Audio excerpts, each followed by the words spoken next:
Karibu ndugu mtazamaji katika channel hii. Siku leo nitakuelekeza jinsi ya kuwezesha simu yako kuwa na kipengele cha developer option.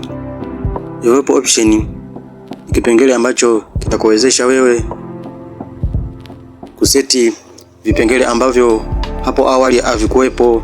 Manake ukiwezesha simu yako kuwa na developer option, utaseti vipengele ambavyo mwanzoni hapo awali havikuwepo.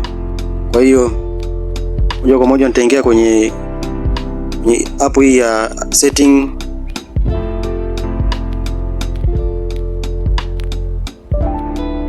Baada hapo nitaingia kwenye simu ambapo imeandikwa about phone.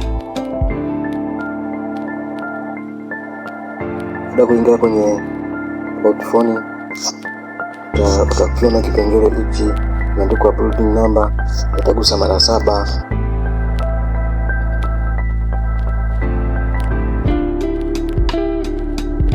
Baada hapo itakuletea password.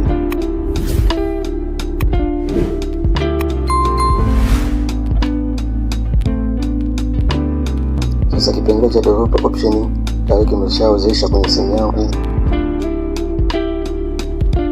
Sasa nitarudi nyuma.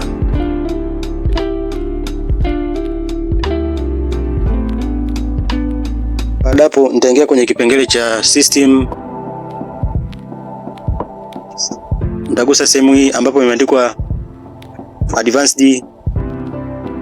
Baada hapo nitaingia tena kwenye sehemu hii ambayo imeandikwa developer option.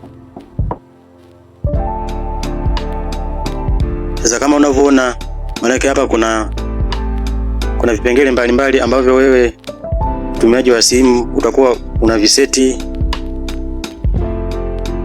kupitia hii developer option.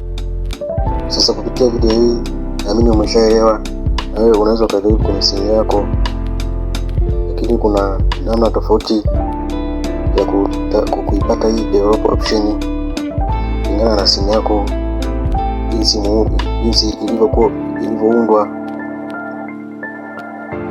Siku hiyo sina mengi, subscribe, like, comment pamoja na kushare.